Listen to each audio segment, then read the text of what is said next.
Hello everyone, welcome to CP classes. Guys hopefully आप अपने घर में सब अच्छे होंगे। तो गाइस अच्छे रहिए, ध्यान रखिए अपना।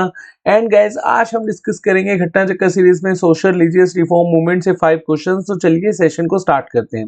क्वेश्चन फर्स्ट है, which of the following statement about Pandit Ishwarchand Vidyasagar is correct. तो देखिए दो स्टेटमेंट हमारे पास गिवन है, देख लेते हैं कौन सी सही है कौन सी गलत। तो फर्स्ट स्टेटमेंट क्या कहती है, he helped J D Bethune to establish Bethune school. Second statement, he took the initiative in proposing and pushing the widow remarriage act 1856। काफी अच्छा क्वेश्चन है। वीडियो को पॉज कीजिए, 5 सेकंड का टाइमर ऑन कीजिए और पहले इस क्वेश्चन को खुद से अटेम्प्ट कीजिए।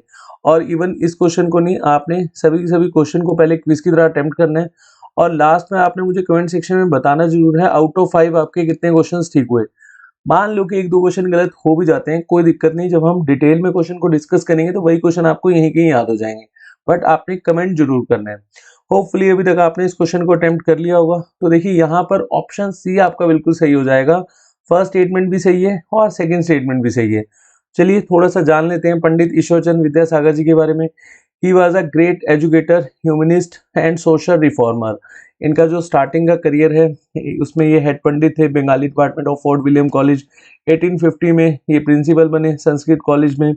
और इनकी लाइफ का मेन एम क्या था, एक तो विडो रिमेरिज एक्ट जो इन्होंने पास करवाने में काफ़ी अहम भूमिका निभाई थी, और गर्ल्स को एजुकेशन के लिए काफ़ी ज़्यादा इनकरेज करते थे और चाहते थे कि जो गर्ल्स हैं वो उनको भी एजुकेशन मिलना चाहिए।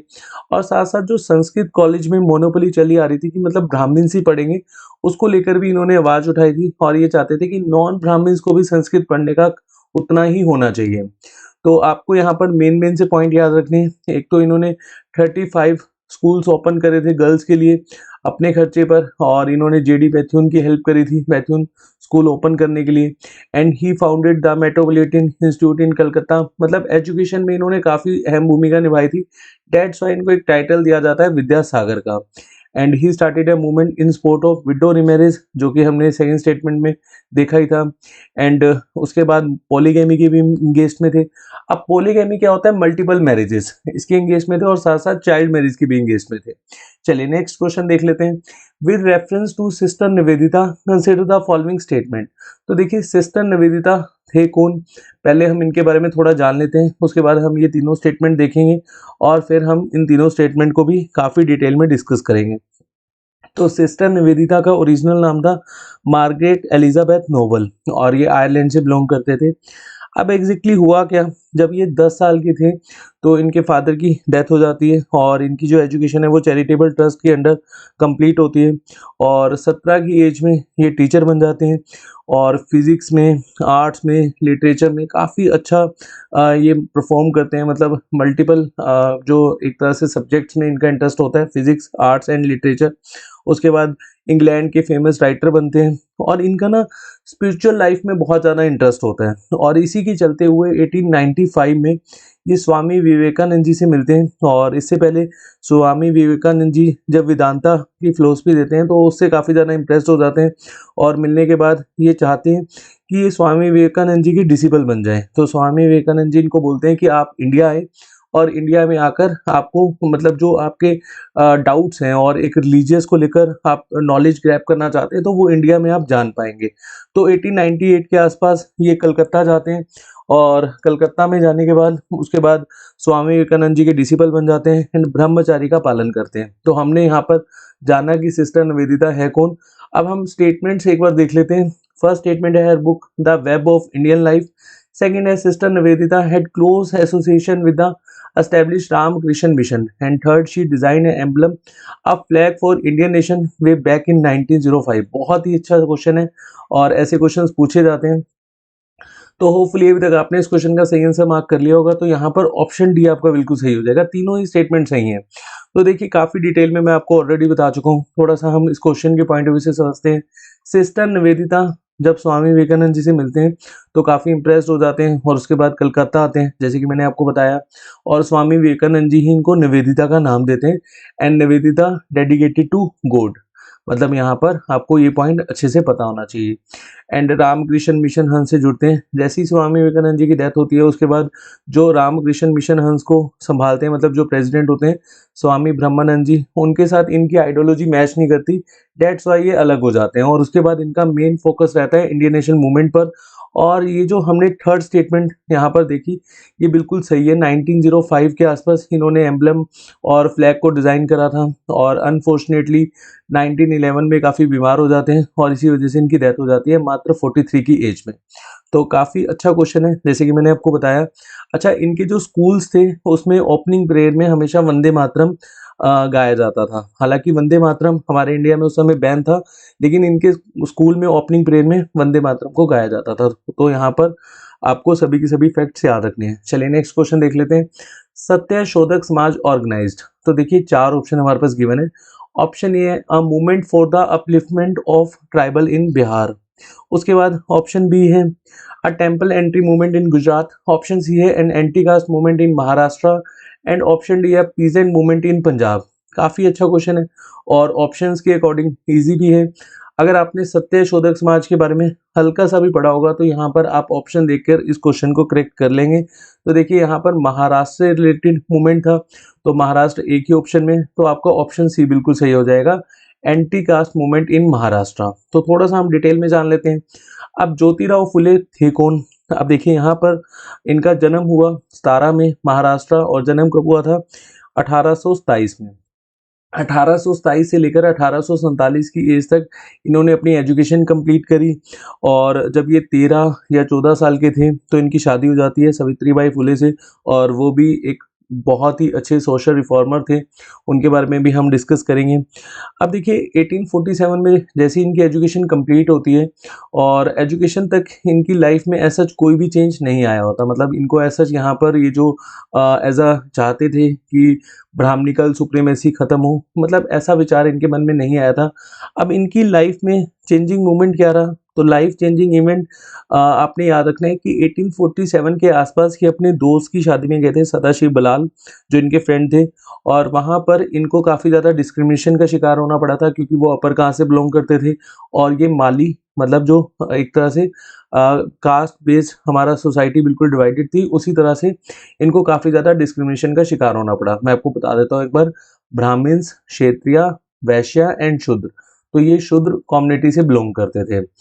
अब यहाँ पर इनके फ्रेंड थे ब्राह्मण कम्युनिटी से, तो जैसे कि मैंने आपको बताया कि डिस्क्रिमिनेशन का इनको शिकार होना पड़ा और उसके बाद इन्होंने राइट्स ऑफ मैन एक बुक पढ़ी थॉमस पेन की, और उसके बाद इनकी लाइफ का एक ही एम रहा कि जो कास्ट डोमिनेशन है उसको ख़त्म करना है, एंड मतलब जो ब्राह्मणिकल सुप्रीमेसी है इसको हमने ख़त्म करना है। और इन्होंने 1873 में सत्यशोधक समाज की नींव रखी, जिसका मतलब क्या है, ट्रूथ सीकर सोसाइटी, और यहाँ पर बैकवर्ड क्लास को अपलिफ्ट करना। और मेन एम क्या था इस मूवमेंट का? सोशल सर्विस, मतलब यहाँ पर सभी प्रकार के जो लोग हैं, चाहे वो कोई भी कम्युनिटी से बिलोंग करते हैं, सबको इक्वालिटी का अधिकार होना चाहिए, एजुकेशन प्रॉपर मिलना चाहिए वुमेन्स को एंड लोअर कास्ट पीपल को। विडो रीमैरिज मूवमेंट भी चलाया इन्होंने महाराष्ट्र में। साथ साथ ही believed in gender equality, equality and engaged child marriage, engaged female infanticide, और साथ साथ इन्होंने जो अनटचेबल कम्युनिटी है उनके लिए स्कूल्स भी ओपन करे थे 1859 में। और एक क्वेश्चन यहाँ पर पूछा जाता है, हम सेकंड स्लाइड में देख लेते हैं। फर्स्ट गर्ल्स स्कूल ओपन हुआ था पूना में 1851 में। यहाँ पर 1848 भी हो सकता है, एक बार आप इसको गूगल कर लेना, आई थिंक 1848 है। उसके बाद देखिए यहाँ पर जो ज्योतिबा फुले थे उनका मेन एम क्या था? कास्ट सिस्टम को अबॉलिश करना और एक तरह से इक्वालिटी सोसाइटी में होनी चाहिए। और इनके बारे में हमें जानने को मिलता है सार्वजनिक सत्य धर्मा एंड गुलामगिरी में, और इनका जो मतलब वर्क था उसके लिए इनको एज अ टाइटल भी दिया गया था, मतलब अवार्ड के तौर पे महात्मा का। और इनसे काफ़ी ज़्यादा इंस्पायर्ड थे Mahatma Gandhi ji and B are Ambedkar ji, और even be are Ambedkar ji तो इनको अपना गुरु मानते थे। चलिए नेक्स्ट क्वेश्चन देख लेते हैं। People in Ezhava community in Kerala at the start of 20th century were led by him to change their social practice. तो देखिए 4 ऑप्शन हमारे पास गिवन है। इजावा कम्युनिटी जो केरला में रहती थी, उनके हक के लिए किसने लड़ाई लड़ी थी? आप अगर सिंपल वर्ड्स में समझे तो देखिए ऑप्शन है नारायण गुरु, ऑप्शन बी है ईवी रामास्वामी नायकर, ऑप्शन सी है Swami Vivekananda and option D है टी के माधवन। तो यहाँ पर आपका सही ऑप्शन हो जाएगा ऑप्शन ए नारायण गुरु। तो यहाँ पर थोड़ा सा हम डिटेल में डिस्कस कर लेते हैं। सबसे पहले तो हम ये जान लेते हैं कि एग्जैक्टली इजावा कम्युनिटी जो केरला में बिलोंग करती थी उनको यहाँ पर एक तरह से सोशल इनइक्वालिटी क्यों झेलनी पड़ती थी। केरला में जो इजावा कम्युनिटी है वो 26% पॉपुलेशन इन्हीं की थी और इनको टोडी ट्रैपर्स भी कहा जाता था। अब टोडी ट्रैपर्स क्या होता है, पाम ट्री से जो सैक निकाला जाता था, मतलब जो इंटॉक्सिकेंट सब्सटेंस निकाले जाते थे, या ऐसे समझ लो टोडी निकाला जाता था, उससे इंटॉक्सिकेंट सब्सटेंस बनाए जाते थे, मतलब शराब, इस तरह से आप समझ सकते हैं। और इसी के चलते हुए इस कम्युनिटी को एजुकेशन के लिए परमिशन नहीं थी, टेंपल एंट्री के लिए परमिशन नहीं थी। और जैसे कि मैंने आपको बताया केरला में 26% पॉपुलेशन इस आवाज़ की ही रहती थी। और फिर यहाँ पर स्वामी नारायण गुरु ने इस मूवमेंट की जब इनिशिएटिव लिया तो एक रिवर है नियार रिवर, हाँ यहाँ पर लिख लेना, ये रिवर कई बार पूछ ली जाती है। नियार रिवर से इन्होंने एक स्टोन कलेक्ट किया और उसके बाद उस स्टोन को अरुवीपुरम, मैं यहाँ लिख देता हूँ अरुवीपुरम, होपफुली यहाँ पर मैं स्पेलिंग से लिख रहा हूँ ARUVIPPURAM, अरुवीपुरम में इन्होंने शिवलिंग की स्थापना करी शिवरात्रि के दिन। तो और मेन लड़ाई क्या थी इजावा कम्युनिटी की, जो अपर कास्ट का डोमिनेंस बना हुआ था उसके अगेंस्ट में ये लड़ाई लड़ रहे थे। और यहाँ पर जो इम्पोर्टेंट नेम आपने याद रखने हैं, श्री नारायण गुरु स्वामी, और इनके एक डिसिपल थे जो फेमस पोएट थे कुमारा असन, मैं लिख देता हूँ कुमारा असन, ये इनके डिसिपल थे। और एक पर्सन आपने यहाँ पर याद रखना है Padmanabhan Palpu, Ezhava campaigner and their political father according to रीति रुकोसे। पद्मनाभन पल्पू, इन्होंने 1896 में एक पिटीशन ऑर्गेनाइज करा, मतलब 13,176 लोगों के साइन लिए और ये साइन इन्होंने सबमिट करवाए थे महाराजा और प्रिंसेस स्टेट त्रवणकोर। और इनको भी रिकॉग्नाइजेशन मिलना चाहिए, right to work in public administration and formal education in community को भी मिलना चाहिए। चलिए आज का जो हमारा लास्ट क्वेश्चन है, वेद समाज वर्क 2। अब वेद समाज से रिलेटेड यहाँ पर हमें 3 स्टेटमेंट गिवन है, देखते हैं कौन सी सही कौन सी गलत। तो फर्स्ट स्टेटमेंट क्या कहती है, promote the belief of one God. Second, rationalise superstitious Hindu practice based on the Vedas. And third, open education institute to promote the study of eastern. तो देखिए तीनों ही स्टेटमेंट काफ़ी इंपॉर्टेंट है और थोड़ा सा कंफ्यूजिंग क्वेश्चन है। तो वेद समाज की नींव किसने रखी थी, सबसे पहले तो हमें ये पता होना चाहिए, केशव चंद्र सेन एंड के श्रद्धालु नायडू ने। एंड कहाँ पर नींव रखी गई थी, मद्रास चेन्नई इन 1864। और मेनली ये बिलीव करते थे वन गॉड में। तो आपकी देखिए यहाँ फर्स्ट स्टेटमेंट ही बिल्कुल सही होगी, मतलब ऑप्शन ए आपका बिल्कुल सही हो जाएगा। थोड़ा सा हम इसको डिटेल में जान लेते हैं। तो जैसे कि मैंने आपको बताया वेद समाज was establish by Keshav Chandra Sen and के श्रद्धालु नायडू। और के श्रद्धालु नायडू बाद में कोलकाता गए और कलकत्ता में जाने के बाद ब्रह्म समाज से काफ़ी ज़्यादा इम्प्रेस्ड हो गए और उसके बाद इन्होंने वेद समाज का नाम बदल कर रख दिया ब्रह्म समाज इन साउथर्न इंडिया। और उसके बाद मेन इनका एम क्या था कि ये बिलीव करते थे वन गॉड में। उसके बाद विडो रिमैरिज को प्रमोट करते थे, कास्ट जो एक हमारे यहाँ पर कास्ट बैरियर बना हुआ था या फिर कास्ट को लेकर एक रिजिडिटी बनी थी, ब्राह्मण्स डोमिनेंस उसके एंगेज में थे, वुमेन एजुकेशन के फेवर में थे। एंड कंडेम करते थे superstitious and ritual of orthodoxy. तो ये आपने यहाँ पर याद रखना है, ऑप्शन ये आपका बिल्कुल सही हो जाएगा। आज हमने 5 क्वेश्चन डिस्कस करे और यहाँ पर आपको होपफुली इन 5 क्वेश्चन में ऐसा कोई भी दिक्कत नहीं आई होगी। अगर इनकेस आपका कोई डाउट है प्लीज़ कमेंट सेक्शन में पोस्ट करेगा। अगर आप चाहते हैं कोई स्पेशल टॉपिक से हम क्वेश्चन डिस्कस करें तो आप वो टॉपिक भी कमेंट सेक्शन में लिख सकते हैं, हम उसी से रिलेटेड 5 क्वेश्चन डिस्कस कर लेंगे। चलिए नेक्स्ट सेशन में बहुत जल्द मिलेंगे, तब तक के लिए अपना ध्यान रखिए। Thank you so much.